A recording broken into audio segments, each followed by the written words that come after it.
Hello, welcome to destination. আজকে আমরা ভয়েসের একেবারে লাস্ট পার্টে চলে এসেছি।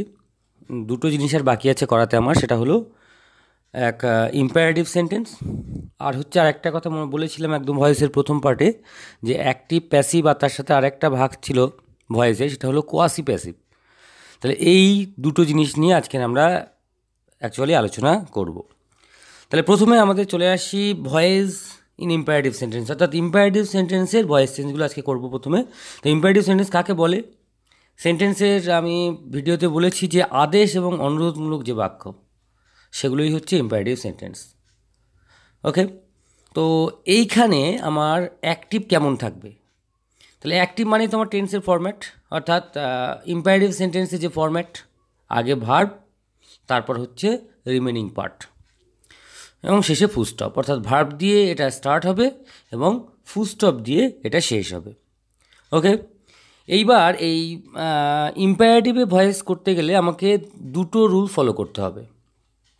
প্রথম রুলটা কী আছে? প্রথম রুলটা লিখলাম যে ভার্ব দিলাম, এখানে যে রিমেনিং পার্ট, সেই রিমেনিং পার্টে একটা অবজেক্ট আছে। অবজেক্ট দ্যাট মিনস নাউন এবং প্রোনাউন, এগুলোই তো অবজেক্ট হয় মেনলি।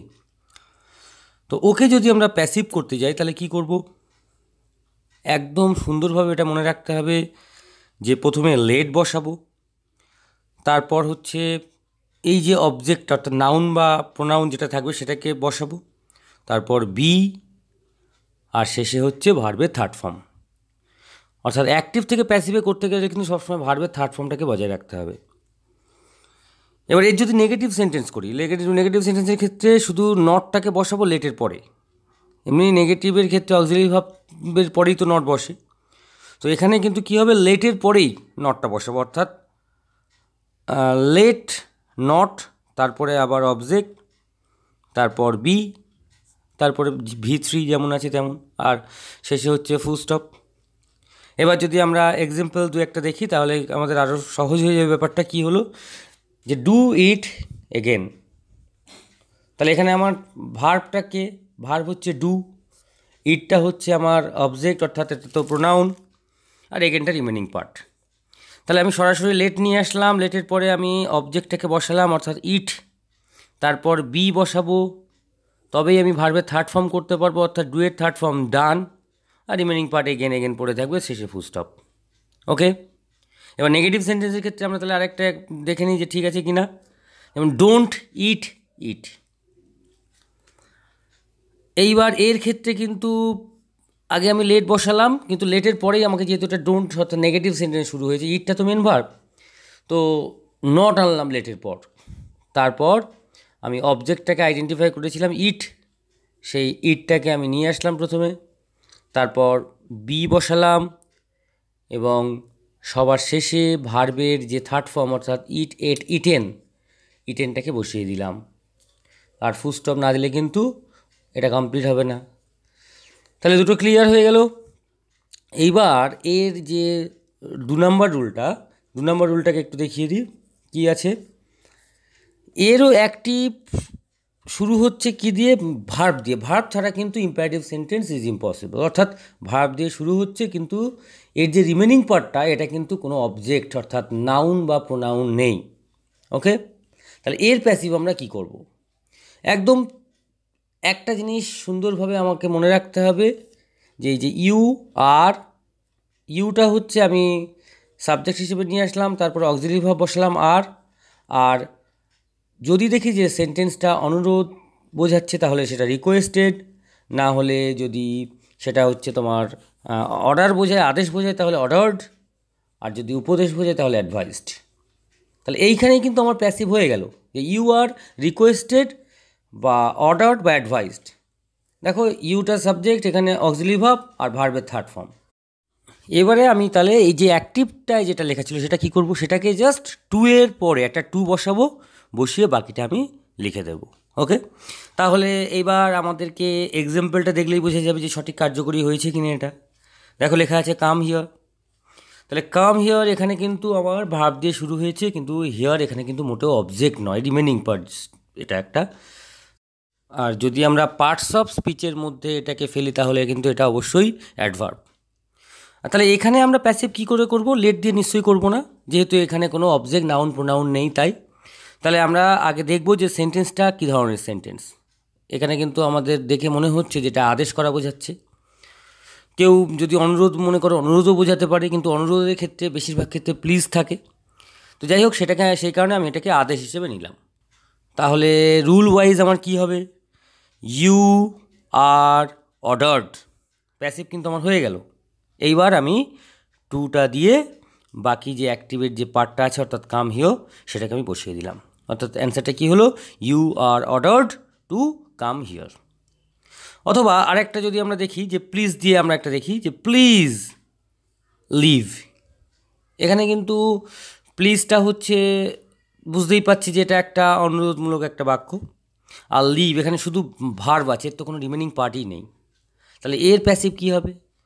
এটার ক্ষেত্রে আমাকে জাস্ট প্লিজটা আমরা যখন বুঝতে পেরেছি তাহলে ইউ আর রিকোয়েস্টেড দিয়ে দিলাম। তারপর ইউ আর রিকোয়েস্টেডের পরে আমরা যে টু দিয়ে পুরো অ্যাক্টিভে যেটা আছে সেটাই বসিয়ে দেওয়া উচিত, শুধু প্লিজটাকে আমরা দেবো না, জাস্ট লিভ, অর্থাৎ you are requested to leave. অথবা বলল প্লিজ গো দেয়ার, তাহলে এখানেও তাই, প্লিজ আছে, তার মানে হচ্ছে ইউ আর রিকোয়েস্টেড আর বাকি যে ভার্ব দিয়ে যেটা দেওয়া আছে সেটা বসিয়ে দেবো টু এর পরে, অর্থাৎ টু গো দেয়ার।